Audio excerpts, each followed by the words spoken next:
Olá, sejam muito bem-vindos. Nós estamos com mais uma lição para a classe de jovens, Escola Bíblica Dominical, lição de número 6, que nos fala sobre quem segue a Cristo compreende o reino de Deus. Objetivos para esta lição: primeiro, mostrar o que é o reino de Deus. Segundo, saber o que não é o reino de Deus. E terceiro, compreender que precisamos viver de acordo com o reino de Deus.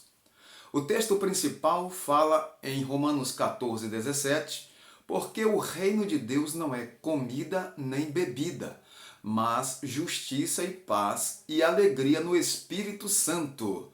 Eu sou o pastor Gildásio Bispo. Eu peço que você inscreva-se neste canal, se você não é inscrito. Ajude-nos a levar esse conteúdo a mais pessoas. Ative os sininhos de notificações e também deixe o seu like, coloque aqui o seu comentário. Teremos o maior prazer em te responder. O resumo desta lição para a classe de jovens diz o seguinte: a compreensão clara do que seja o reino de Deus é fundamental para todo aquele que deseja seguir a Jesus. Professor, na lição desta semana, procure enfatizar, que a compreensão clara do reino de Deus é fundamental para quem deseja seguir a Jesus. Então, deixe claro, o que é o reino de Deus. Será que temos tal compreensão? Será que compreendemos o que é o reino de Deus? Será que estamos trabalhando para manifestar de modo efetivo o reino a esta geração? Como filhos de Deus, temos o dever de colaborar para que o Evangelho de Jesus Cristo alcance todas as tribos e nações da terra. Nós precisamos fazer tudo o que estiver ao nosso alcance para pregar as boas novas aos ouvintes, às pessoas, pois em breve Jesus voltará para levar a sua igreja e nós devemos todos estar preparados. Temos uma missão urgente para cumprir. Cumprir aquele ide de Jesus, que diz: ide por todo mundo, pregai o evangelho a toda criatura. Quem crê e for batizado será salvo, quem não crê será condenado.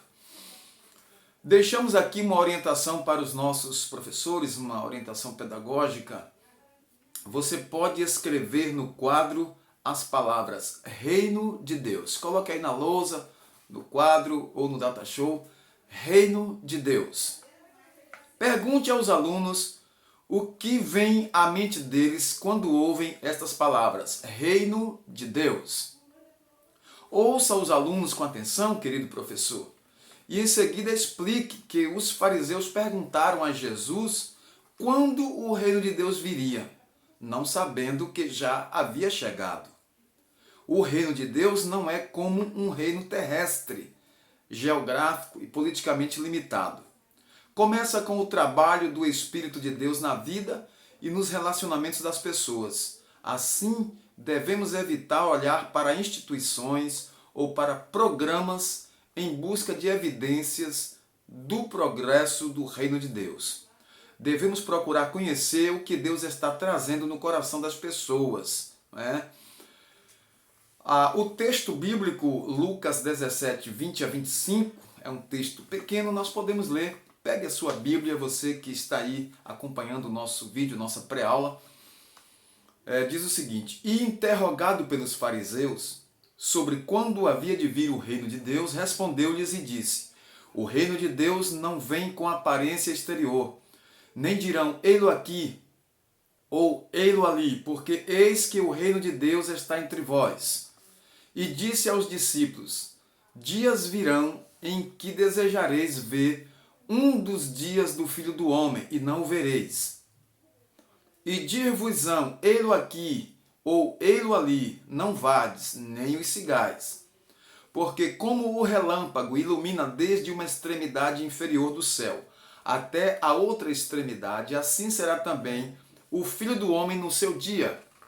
Mas primeiro convém que ele padeça muito e seja reprovado por esta geração. Nesta primeira parte da lição, nós vamos ver O que é o reino de Deus? Muita gente tem empregado força, energia e tem se confundido, não é? Falando sobre o reino de Deus de forma errônea. Não desejam mais congregar, quando nossa vocação é para servir a Cristo em uma igreja.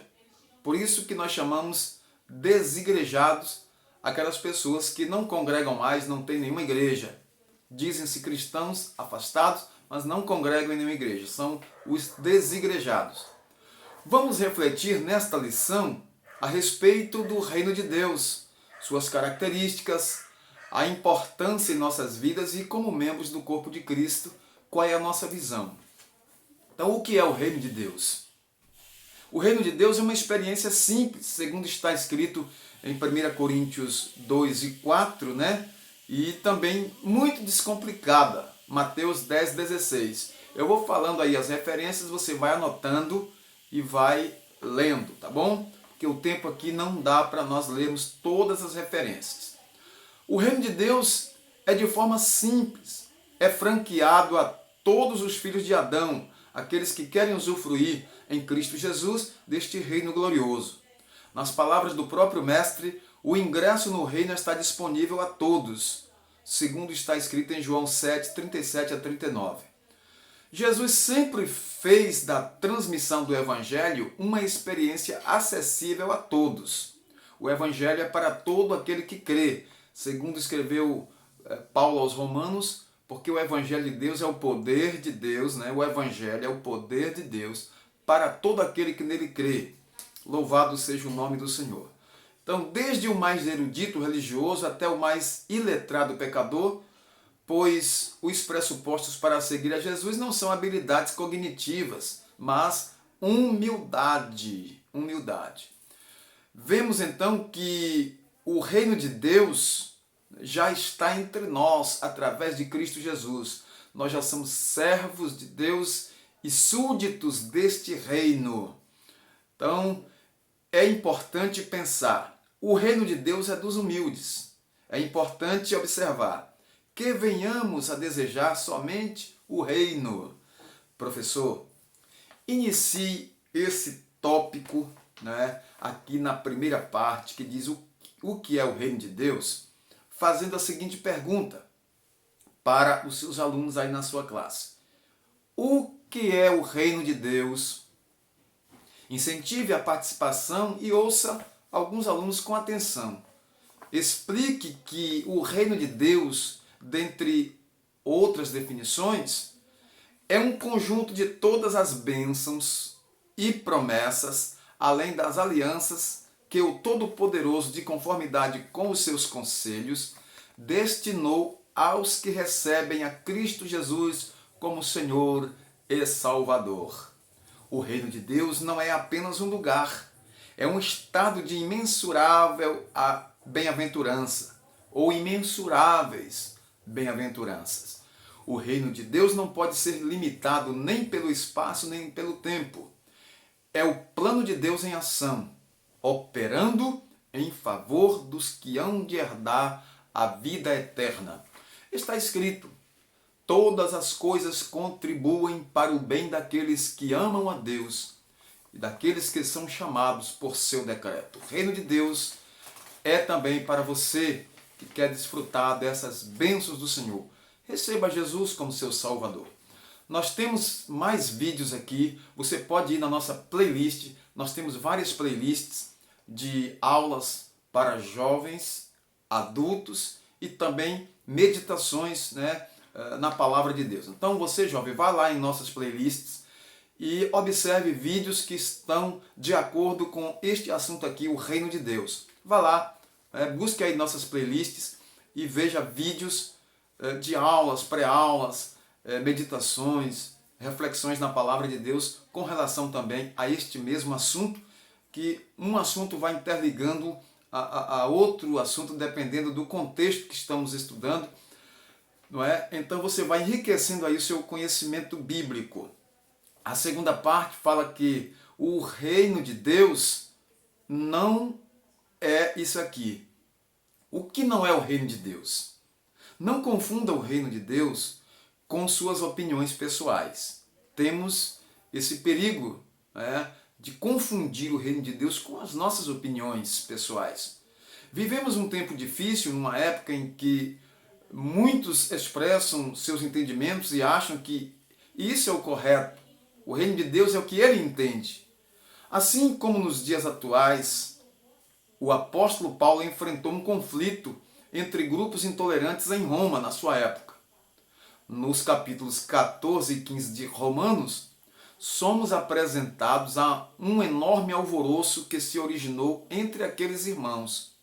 O cerne de todo aquele problema era um debate a respeito da obrigatoriedade da observância de prescrições dietéticas pelos cristãos não judeus. Então aquilo acabou gerando um debate muito grande e gerou um tumulto. Parte da igreja cristã em Roma entendia que era necessário se abster da ingestão de carne por questões cerimoniais e culturais. Já para outra parcela daquela igreja local, tal renúncia não passava de um exagero cerimonial sem valor. Como mediador desse conflito, Paulo então sintetiza sua orientação em Romanos 15, 2. Observe aí na Bíblia. Não tomando partido de nenhum dos lados da disputa e lembrando de que o dever de todos era edificar-se mutuamente em amor e humildade. Paulo não foi omisso, ele foi cristão comedido, sábio e amoroso. Então as questões surgem e nós não podemos perder o equilíbrio. Nós temos que ter esse equilíbrio santo e esse conhecimento de Deus para mediar situações de conflitos, situações divergentes, conflitantes. Então o reino de Deus não deve sofrer, né? Jamais torne imprescindível o que é supérfluo. O que é supérfluo, não é imprescindível. Mas o reino de Deus não é comida nem bebida, e sim justiça e paz, não é? E alegria no Espírito. Para o apóstolo Paulo, aquela igreja estava enfrentando uma perigosa situação, como também nos nossos dias. Existem tantas questões que geram aí tumultos, até divisões. Então temos que ter equilíbrio e entender o reino de Deus. O que importa é o reino. O que é o reino? São todas as ações originadas no amor que promove justiça, paz e alegria para a glória de Deus. Nunca abandone, meu querido jovem, a alegria que vem do céu. Tá certo? Por momentos efêmeros. Não troque a alegria do céu por momentos efêmeros de prazeres fugazes, passageiros, traiçoeiros. Usufrua da bênção de Deus na sua vida. O reino de Deus está entre nós. Nós devemos usufruir esse reino de Deus. A última parte da lição, vamos falar sobre vivendo o reino. Antes, porém, vamos pensar. O reino acolhe pessoas. Ponto importante, a unidade do reino é bem diferente da padronização dos homens. Veja que o Evangelho mostra um ensino, mostra uma doutrina diferente das doutrinas humanas, não é? Das doutrinas que são pregadas pelo humanismo. O Evangelho vem na contramão desse sistema. Professor, explique que Jesus ensina que a natureza atual do reino de Deus é espiritual e não material nem política. Romanos 14, 17, a palavra de Deus diz: o reino de Deus não vem com aparência exterior, nem vem como poder político terrestre. Pelo contrário, está dentro dos corações dos crentes, no meio deles, e consiste em justiça e paz e alegria no Espírito Santo. Romanos 14, 17, você pode observar isso aí. Então, o reino de Deus se manifesta ao vencermos, pelo poder do Espírito Santo, o poder do pecado, o poder da enfermidade, o poder de Satanás. E não pela conquista de reis e nações. Por isso que o reino de Deus é espiritual. Quando Jesus vier novamente a este mundo, o reino será visto com todo o seu poder e glória quando ele triunfar sobre reis e nações. Bom? Então, Vamos para a última parte da nossa lição, nossos subsídios para esse tópico. Vivendo o reino. Quem está em Cristo, nova criatura é, as coisas velhas passaram, eis que tudo se fez novo. Então, você está vivendo o reino de Deus, você é súdito do reino de Deus. Paulo constatou um grave problema na igreja em Corinto. Que problema foi esse? Um grupo pernicioso de indivíduos rebeldes, insubmissos e arrogantes. Aqueles a quem Paulo denomina ironicamente de superapóstolos. Paulo usou aqui uma ironia. Superapóstolos, vocês são? Estes estavam promovendo crises relacionais e contendas por poder entre aqueles irmãos. Para o apóstolo, estes embusteiros que se anunciavam como verdadeiros representantes de Deus, nada mais eram do que falsificadores da palavra. Na atualidade não é muito diferente. Há os que se acham fiéis à palavra de Deus, os quais vivem a semear contendas dentro da igreja de Cristo. Isto é perigoso. Vamos ter cuidado. O verdadeiro caráter do reino, observe. Paulo, de uma forma eloquente, caracteriza o modo como devemos servir ao reino de Deus.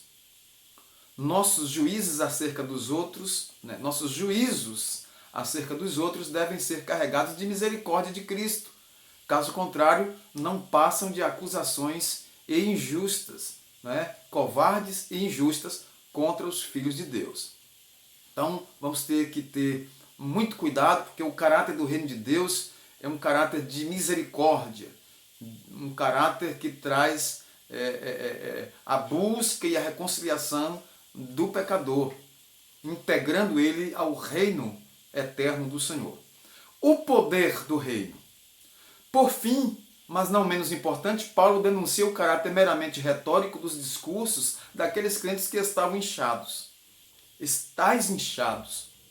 Não nos esqueçamos, o cristianismo é uma experiência espiritual medida pela palavra. Todavia, a encarnação do Verbo é um fundamento inamovível, que não pode se mover da nossa fé. Inamovível. O convite para ser discípulo de Jesus aponta para uma vida na qual as palavras demonstram sua força e validade ao tocarem o mundo. Nosso Senhor e Salvador Jesus Cristo não foi apenas um reprodutor de histórias, não foi um mero contador de histórias, não. Ele é o Filho de Deus, o Deus eterno entre nós. Não é? Ele viveu tudo o que pregou e fez de cada instante de sua vida uma maneira de glorificar ao Pai e proclamar o reino. Nós, como cristãos, fomos convocados a uma missão evangelística, que segue os mesmos princípios. Precisamos compreender como Jesus viveu para seguir as suas pisadas. Nossa pregação deve ser contemplada com os sinais que foram apontados pelo próprio Jesus.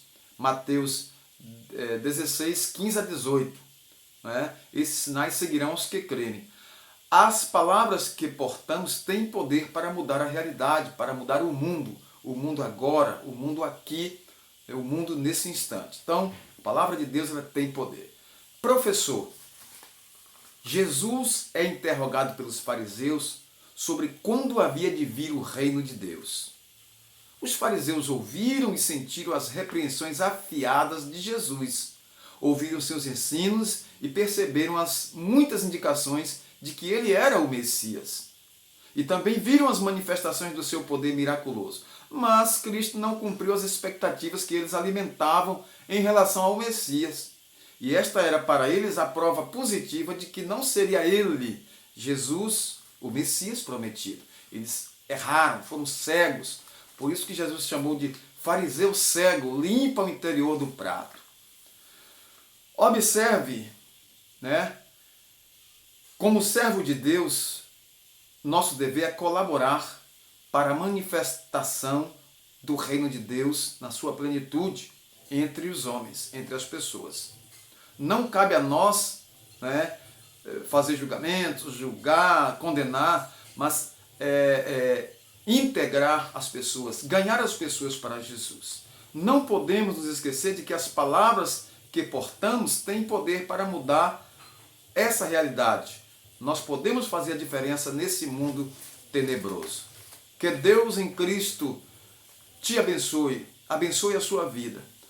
Que nós possamos usufruir deste reino de Deus que está entre nós.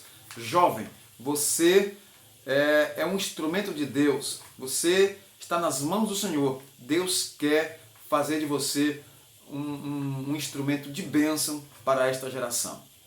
Nós agradecemos a sua atenção, a sua participação. Mais uma vez pedimos que você se inscreva neste canal. Percebemos que muitos dos nossos ouvintes e participantes aí não são inscritos. Se inscreva, ative o sininho das notificações, participe aqui comentando, dando o seu like, que nos ajuda muito. A todos, nosso muito obrigado. Vamos orar, encerrando mais esta pré-aula. A todos, nosso muito obrigado. Querido Deus e eterno Pai, nós te glorificamos nesta hora, Senhor, por todas as tuas bênçãos derramadas. Deus, por nos fazer compreender o teu reino entre nós. Senhor, tu reinas, tu está reinando entre nós. Tu és o Rei da glória, tu és o Rei dos reis e Senhor dos senhores. Nós te agradecemos por esta rica oportunidade e em nome do Senhor queremos agradecer pela oportunidade de estar aqui transmitindo esta palavra, Senhor. Em nome de Jesus, ó Deus, nós te pedimos, Senhor, e te agradecemos. Amém. A todos, nosso muito obrigado e até um próximo vídeo.